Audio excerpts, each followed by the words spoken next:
आज हम लोग जेपीएससी मेंस के 5वें पेपर का विश्लेषण करेंगे, जो Indian economy, globalisation and sustainable development से संबंधित है। इसमें भी 5 पेपर टोटल इकोनॉमिक्स होता है और इसमें भी 20 प्रश्न होते हैं ऑब्जेक्टिव, और सेक्शन वाइज इसमें फिर सब्जेक्टिव क्वेश्चन दिए जाते हैं। इस बार भी हम लोग भारतीय अर्थव्यवस्था, भूमंडलीकरण और सतत विकास से संबंधित बातों की चर्चा करेंगे। और इसमें पहला ऑब्जेक्टिव जो प्रश्न है उसका उत्तर और विश्लेषण किया जाना चाहिए। तो आइए सेक्शन ए में ऑब्जेक्टिव जो क्वेश्चन है 1 नंबर, राष्ट्रीय आय को मापने के लिए किस विधि का प्रयोग किया जाता है? ऑप्शन है ए आय विधि, बी उत्पादन विधि, सी व्यय विधि और डी उपरोक्त सभी विधि। तो राष्ट्रीय आय को मापने के लिए उपरोक्त सभी विधियों का उपयोग किया जाता है, आय विधि, उत्पादन विधि और व्यय विधि, यानी उत्तर होगा डी उपरोक्त सभी विधि। दूसरा प्रश्न है,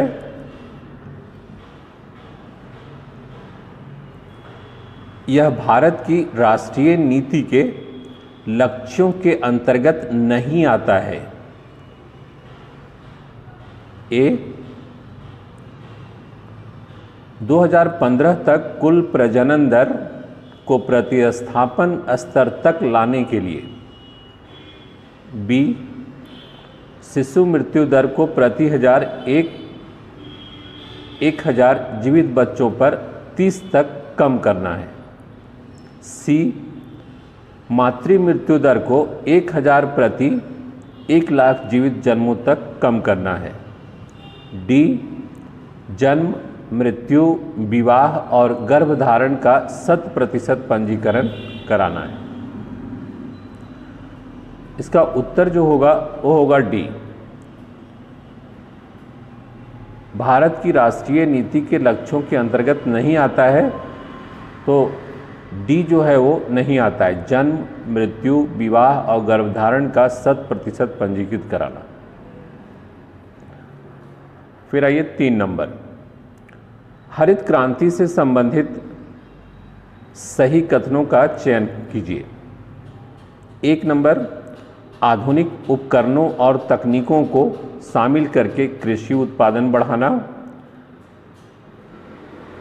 2 नंबर, गेहूं की नई उच्च उपज देने वाली किस्मों को प्रोफेसर नॉर्मन बोरलॉग के द्वारा विकसित किया गया था और कई देशों द्वारा अपनाया गया था। अब इस प्रश्न में कहता है कि हरित क्रांति से संबंधित सही कथनों का चयन कीजिए। तो ऑप्शन दिया है केवल ए यानी 1 नंबर केवल, बी केवल 2 नंबर, सी 1 और 2 दोनों, डी न तो 1 और ना ही 2। इसका सही उत्तर दोनों होगा, 1 नंबर और 2 नंबर दोनों, सी उत्तर होगा। 4 नंबर, चौथा प्रश्न है, लोक वित्त के जनक कौन थे? तो लोक वित्त के जनक का उत्तर है ए डाल्टन। 5 नंबर, बजट 2021 में किस राज्य में एक बहुउद्देशीय समुद्री शैवाल पार्क प्रस्तावित है? इसका उत्तर होगा डी तमिलनाडु। 6 नंबर है, निम्न को सुमेलित कीजिए। इसमें सूची 1 सूची 2 दिया गया है। इसमें कहता है कि राजकोषीय घाटा क्या है, बजट घाटा क्या है, राजस्व घाटा क्या है और प्राथमिक घाटा क्या है। सामने सामने इसका उत्तर दिया गया है। तो इसका जो उत्तर है उसका सबसे सही और सटीक उत्तर है ए उत्तर होगा इसका 6 का CABD, यानी राजकोषीय घाटा जो है वो कुल प्राप्तियों पर कुल व्यय की अधिकता कम उधारी। राजकोषीय घाटा कुल प्राप्तियों पर कुल व्यय की अधिकता कम उधारी। बजट घाटा क्या है? तो बजट घाटा होगा कुल प्राप्तियों पर कुल व्यय की अधिकता, कुल प्राप्तियों पर कुल व्यय की अधिकता। और 3 नंबर है राजस्व घाटा। तो राजस्व घाटा क्या है? तो राजस्व घाटा कहता है कि राजस्व प्राप्तियों पर राजस्व व्यय की अधिकता जो हो जाती है तो उसको हम कहते हैं कि वो राजस्व घाटा है। और प्राथमिक घाटा, तो प्राथमिक घाटा कहता है कि कुल प्राप्तियों पर कुल व्यय की अधिकता, कम उधार और ब्याज भुगतान, यानी CABD, यानी ए उत्तर होगा इसका। फिर आइए 7 नंबर, मानव विकास सूचकांक HDI में किन 3 संकेतकों का उपयोग किया जाता है? तो इसमें दिया है जीवन स्तर 1 नंबर, 2 नंबर शिक्षा, 3 नंबर जीवन प्रत्याशा और 4 नंबर पर्यावरण की स्थिति। तो ऑप्शन दिया है ए केवल 1, 2, 4, बी ऑप्शन है केवल 1, 2, 3, सी ऑप्शन है केवल 1 और 2, डी ऑप्शन है उपरोक्त सभी। तो मानव विकास सूचकांक में 3 संकेतकों का उपयोग किया जाता है, वह है जीवन स्तर, शिक्षा और जीवन प्रत्याशा, यानी 1, 2, 3। उत्तर होगा बी। 8 नंबर प्रश्न है, निम्नलिखित में से कौन सा विकल्प सतत विकास मानकों के रूप में शामिल नहीं है? कहता है विकल्प, निम्न में से कौन सा विकल्प सतत विकास मानकों के रूप में शामिल नहीं है? ए ऑप्शन है लिंग असमानता एवं विविधता, बी अंतर एवं अंतर पीढ़ीगत समता, सी वहन क्षमता और डी उपरोक्त में से कोई नहीं। इसका उत्तर होगा डी, उपरोक्त में से कोई नहीं है। 9 नंबर प्रश्न है, निम्न कथनों पर विचार कीजिए। 1 नंबर कहता है भारत में गरीबी रेखा का अनुमान आय के स्तर पर आधारित है। 2 नंबर कहता है कि भारत में गरीबी का आकलन नीति आयोग की टास्क फोर्स के द्वारा किया जाता है। ये 2 स्टेटमेंट है। कहता है उपरोक्त कथनों में से कौन सा सही है? ऑप्शन दिया है ए केवल 1, बी केवल 2, सी 1 और 2, डी ना तो 1 ना ही 2। इसका उत्तर होगा सी 1 और 2 दोनों। 10 नंबर प्रश्न है, बेरोजगारी जाल क्या है? इसमें ए ऑप्शन दिया गया है एक ऐसी स्थिति जब बेरोजगारी लाभ बेरोजगारों को काम पर जाने के लिए हतोत्साहित करता है। बी ऑप्शन है एक ऐसी स्थिति जहां लोग बिना उचित नौकरी अनुबंध के अनौपचारिक रूप से काम कर रहे हैं और इस प्रकार की कोई कानूनी सुरक्षा नहीं है। सी ऑप्शन है यह नौकरियों के बीच समय अंतराल को संदर्भित करता है जब कोई व्यक्ति नई नौकरी की तलाश में है या नौकरियों के बीच स्विच कर रहा है। डी यह प्रौद्योगिकी में परिवर्तन के कारण नौकरियों का नुकसान है। तो यहाँ जो सबसे सटीक लाइन है वह है बेरोजगारी जाल क्या है? तो आंसर इसका होगा ए, एक ऐसी स्थिति जब बेरोजगारी लाभ बेरोजगारों को काम पर जाने के लिए हतोत्साहित करता है। फिर आइए 11 नंबर, 1960 की हरित क्रांति का संबंध किससे था? ऑप्शन है ए HYV बीजों का, बी वृक्षारोपण कार्यक्रम का, सी मत्स्य विकास का और डी इनमें से कोई नहीं। इसका उत्तर होगा ए HYV बीजों का प्रयोग, ए इसका उत्तर है। 12 नंबर, राष्ट्रीय विकास परिषद की स्थापना हुई थी? ए 1952, बी 1971, सी 1958, डी 1964। आंसर होगा ए 1952। 13 नंबर, निम्नलिखित में से कौन सा संयोग नहीं है, यानी कौन सा सुमेलित नहीं है? ए कहता है नाबार्ड औद्योगिक ऋण है, बी RBI दीर्घ विधि वित्त देता है, सी RRB कृषि वित्त देता है, डी IDBI अल्पकालीन ऋण देता है। तो इसमें कौन सा संयोग सही है? तो इसमें सबसे सही जो है वो है कि RRB जो है वो कृषि वित्त देता है, सी उत्तर होगा। 14 नंबर, वर्तमान में विश्व के कितने देश विश्व व्यापार संगठन के सदस्य हैं? ए 134, बी 165, सी 164, डी 155। आंसर होगा सी 164 सदस्य विश्व व्यापार संगठन के सदस्य हैं।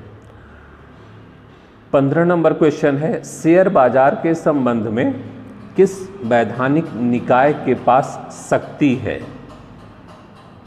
शेयर बाजार के संबंध में किस वैधानिक निकाय के पास शक्ति है? ऑप्शन है ए सेबी, बी NNP, सी MRP, डी LIC। तो इसमें जो आंसर होगा वो होगा ए सेबी। 16 नंबर, राजकोषीय घाटा कुल सरकारी व्यय का वह भाग है जिसे किसके द्वारा पूरा किया जाता है? क्वेश्चन ध्यान देने लायक है इस पे कि राजकोषीय घाटा कुल सरकारी व्यय का वह भाग है जिसे किसके द्वारा पूरा किया जाता है? ऑप्शन दिया है ए अधिक कर लगाकर, बी उधार के द्वारा, सी सरकार द्वारा धारित शेयरों की बिक्री करके, डी उपरोक्त सभी। तो राजकोषीय घाटा को पूरा करने के लिए अधिक कर भी लगाया जाता है, उधार भी ऋण भी लिया जाता है और सरकार शेयरों की भी बिक्री करती है, यानी डी उत्तर होगा उपरोक्त सभी।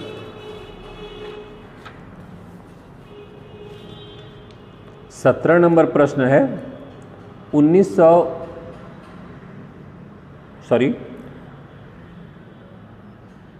17 नंबर प्रश्न है 2019-20 में स्थिर मूल्यों पर झारखंड के राज्य मूल्य वर्धित में द्वितीय क्षेत्र का क्या योगदान है? यानी 2019-20 में स्थिर मूल्यों पर झारखंड के राज्य मूल्य वर्धित कर में द्वितीय क्षेत्र का क्या योगदान है, कितना प्रतिशत योगदान है? तो ऑप्शन दिया है ए 32.8%, बी 28.2%, सी 28.9%, डी 12.5%। इसका सही उत्तर होगा सी 28.9% द्वितीय क्षेत्र का योगदान है। फिर 18 नंबर प्रश्न है 2011 के जनगणना के अनुसार झारखंड और भारत की साक्षरता दर में अंतर प्रतिशत में क्या है, यानी कितना प्रतिशत का अंतर है? ए 5%, बी 7.3%, सी 20.8%, डी 10.3%। इसका उत्तर होगा बी 7.3%। 19 नंबर प्रश्न है, झारखंड राज्य आकस्मिक खाद्यान्न कोष के बारे में निम्नलिखित में से कौन सा कथन सही नहीं है? ए ऑप्शन दिया गया है, इसका गठन भूखमरी मृत्यु की किसी भी स्थिति को विफल करने के लिए किया गया था। बी, वित्तीय वर्ष 2018-19 में इस कोष का गठन जिला स्तर से लेकर पंचायत तक किया गया। सी, कोविड-19 महामारी के दौरान इस कोष ने जमीनी स्तर पर खाद्यान्न की कमी की समस्या से निपटने में ज़रूरतमंद लोगों की मदद की है। ठीक है। और डी ऑप्शन है, 5 किलो चावल इस कोष से योग्य लाभार्थियों को दिया जाता है। तो ये कहता है कौन सा कथन सही नहीं है, तो इसका आंसर होगा डी, 5 किलो चावल इस कोष से योग्य लाभार्थियों को दिया जाता है। 5 किलो की जगह 10 केजी चावल जो है वो दिया जाता है, इसलिए डी जो लाइन है वो गलत है। इसका उत्तर होगा डी। 20 नंबर, भारत राज्य वन रिपोर्ट 2019 के अनुसार झारखंड के भौगोलिक क्षेत्र का कितना प्रतिशत भाग वनों के अंतर्गत आता है?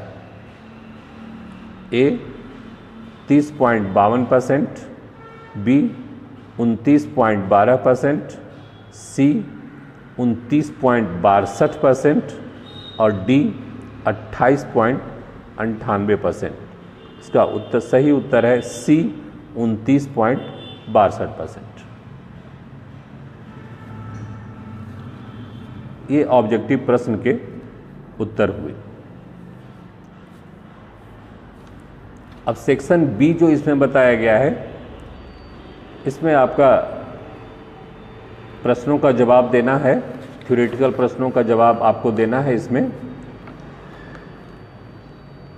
इसमें खंड 2, खंड 3, खंड 4 और खंड 5 से 2-2 प्रश्न दिए जाते हैं। एक एक प्रश्नों का जवाब जो है वो देना होता है। थोड़ा इस पे भी चर्चा हम लोग कर लें। पहला प्रश्न जो इसमें दिया गया है, राष्ट्रीय आय क्या है? राष्ट्रीय आय को मापने के विभिन्न तरीकों पर चर्चा कीजिए। बहुत ही सॉफ्ट क्वेश्चन है ये, और पहला सिलेबस का पहले लाइन का ये क्वेश्चन है। इसमें मुख्य रूप से जो चर्चा करना था कि राष्ट्रीय आय होता क्या है, नेशनल इनकम है क्या, उसको परिभाषित कर दीजिए। उसके बाद फिर राष्ट्रीय आय के मापने के जो जो तरीके बताए गए थे, तो उसमें सबसे पहले तो आप ये बता दीजिए कि चालू मूल्य पर क्या होगा और लागत मूल्य पर क्या होगा। इन दोनों के आधार पर आप GDP, GNP, NNP, NDP, GSDP इन सारे को परिभाषित करते हुए बता दीजिए कि राष्ट्रीय आय के मापने के कौन कौन से तरीके हैं। और यदि आपके पास करेंटली डाटा हो तो करेंटली डाटा भी जीडीपी, जीएनपी, जीएसडीपी का डालने का प्रयास करें आप। इसी में अथवा क्वेश्चन है, बजट पर एक निबंध लिखिए, बजट के सिद्धांतों प्रकारों की व्याख्या कीजिए। अब ये बजट पे निबंध लिखना है, तो इसमें आपको सबसे पहले बताना चाहिए कि बजट है क्या, किस अनुच्छेद में भी, अनुच्छेद की भी चर्चा कर दीजिए, कहाँ इसका प्रावधान है, क्या इसका विशेषता है, क्या बताया गया है इसमें, आय व्यय का विवरणी है ये सारे चीज़ों को चर्चा करते हुए उसके बाद फिर आ जाइए बजट के सिद्धांत पर। जो मुख्य रूप से बजट का सिद्धांत जो इसमें बताया गया था, आपको याद होगा हम लिखाए भी थे इस प्रश्न को। इसमें दो मुख्य रूप से, एक शास्त्रीय और दूसरा जो करेंटली होता है, आधुनिक जो बजट की व्यवस्था है, वो दो सिद्धांतों को डीलिंग करना था। और उसके बाद मुख्य रूप से बजट के प्रकार की भी व्याख्या करना था, यानी उसमें भी जो मुख्य रूप से था निष्पादन बजट था, शून्य बजट था, इन सारे बजट की हम चर्चा वहाँ किए हैं।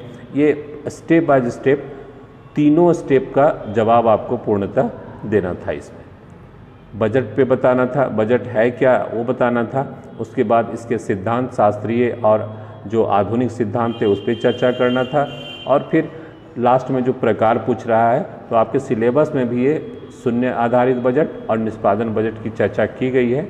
ये बजट को आप वहाँ, इसके अतिरिक्त भी और भी बजट है जो पीटी वाली कॉपी में लिखाए थे, उसका भी चर्चा आप यहाँ कर सकते थे।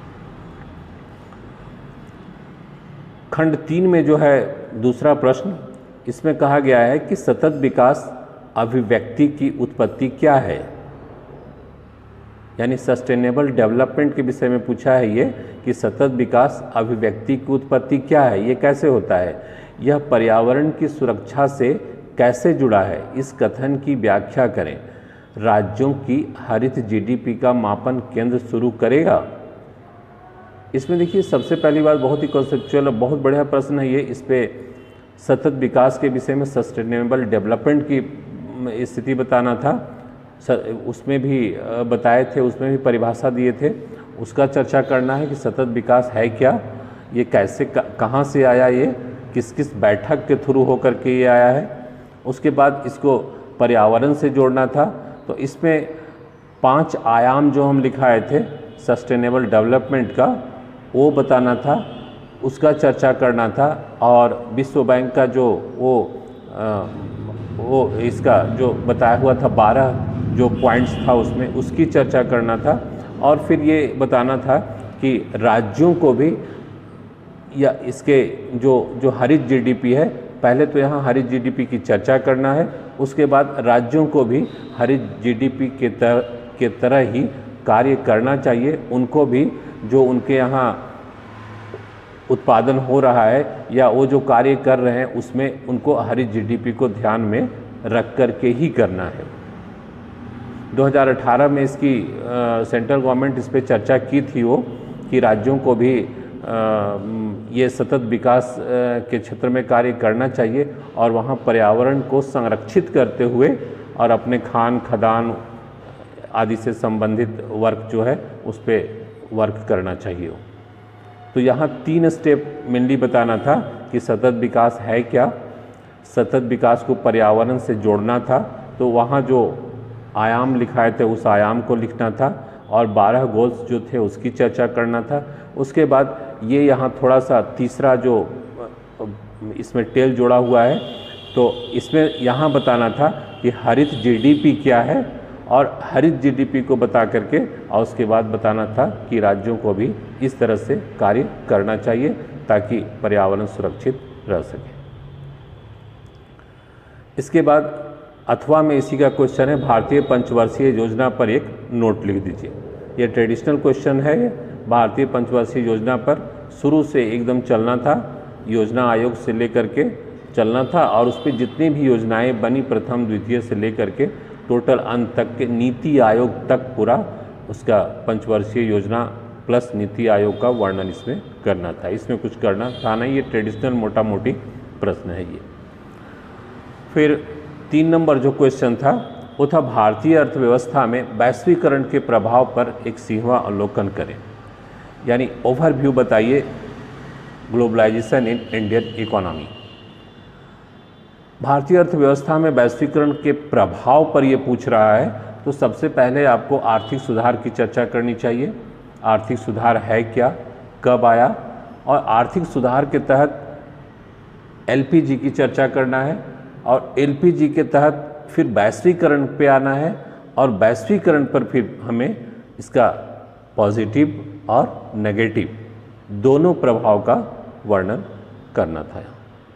इस तरह से आपका overview impact of globalisation in Indian economy पर लिखा जाएगा।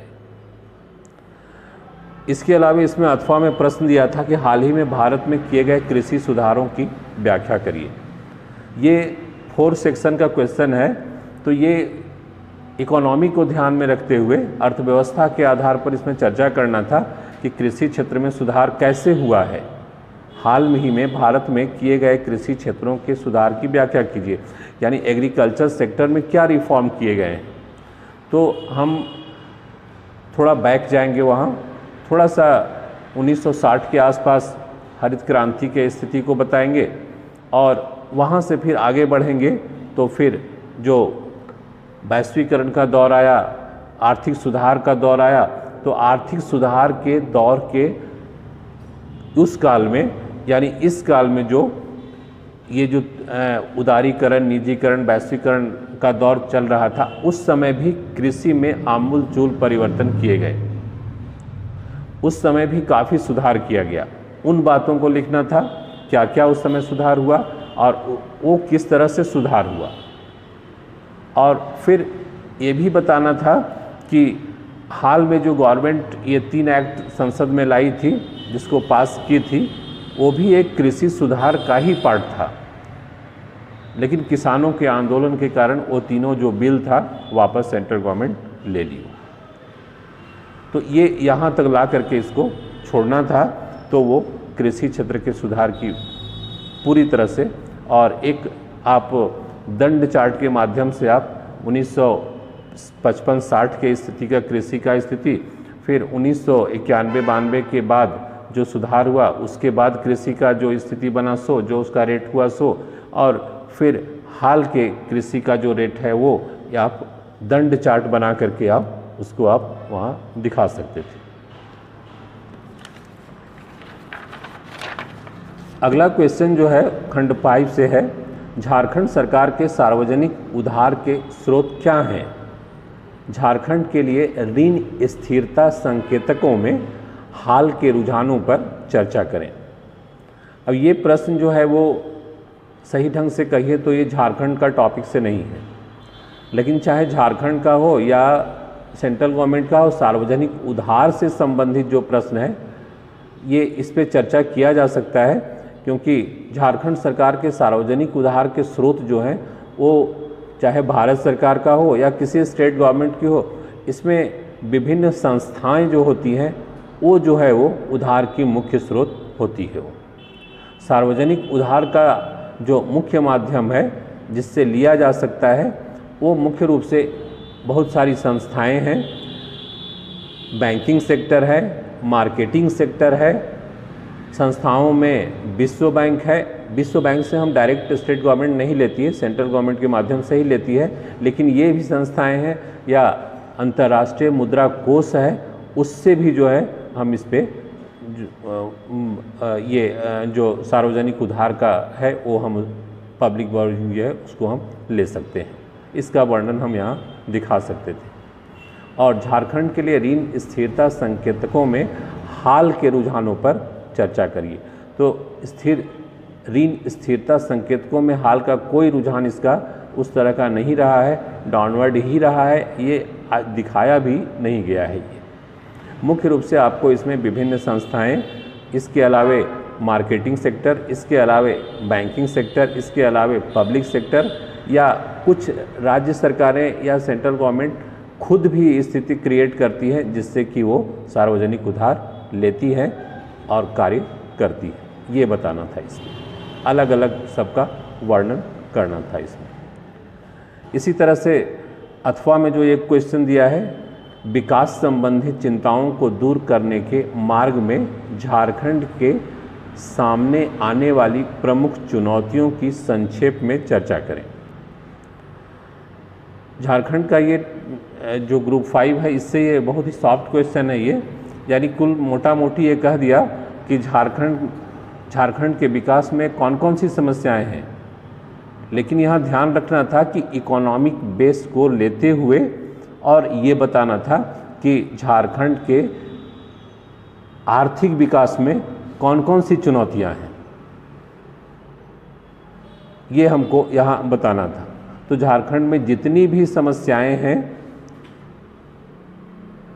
वो सारा का सारा इसमें टू द पॉइंट बना करके चर्चा कर देना था। सही ढंग से योजनाओं का क्रियान्वयन नहीं है, गरीबी है, बेरोजगारी है, भूमि सुधार आज तक नहीं हुआ है, इसके अलावा CNT SPT कानून आज भी विकास में बाधक हैं, राजनीतिक इच्छा शक्ति नहीं है, इंफ्रास्ट्रक्चर का अभाव है, संचार सूचना तंत्र का अभाव है, इन सारी बातों को चर्चा करना था। लेकिन इसमें जब हम गरीबी का, बेरोजगारी का, कृषि के पिछड़ेपन का या सूचना तंत्र के अभाव का, इन सारी बातों का, या फिर विस्थापन जैसी समस्या का, भूमि हस्तांतरण का जब चर्चा करेंगे तो यहाँ हमें डाटा देने का कोशिश करना चाहिए और आंकड़ों के माध्यम से स्पष्ट करना चाहिए, तभी यहाँ जो है अंक की प्राप्ति होगी। अन्यथा इस प्रश्न का उत्तर सभी लड़के दिए होंगे, लेकिन जो यदि मार्क्स उठाना है तो इस पे जो भी पॉइंट्स आप लिखे हैं उस पे यदि आप डाटा दिए होंगे, आंकड़ा दिए होंगे, तुलना किए होंगे राष्ट्रीय और राज्य से, तो यहाँ आपको बहुत ज़्यादा अंक मिल सकता है। इस तरह से इस प्रश्न का उत्तर आपको देना था। इस तरह से हम लोग Indian economy, globalisation and sustainable development का एक इवैल्यूएशन पूरी तरह से विश्लेषण हम लोग कर लिए। इसका भी डिस्क्रिप्शन में जा कर के आप जो ऑब्जेक्टिव का आंसर है उसको आप डाउनलोड कर सकते हैं। Thank you.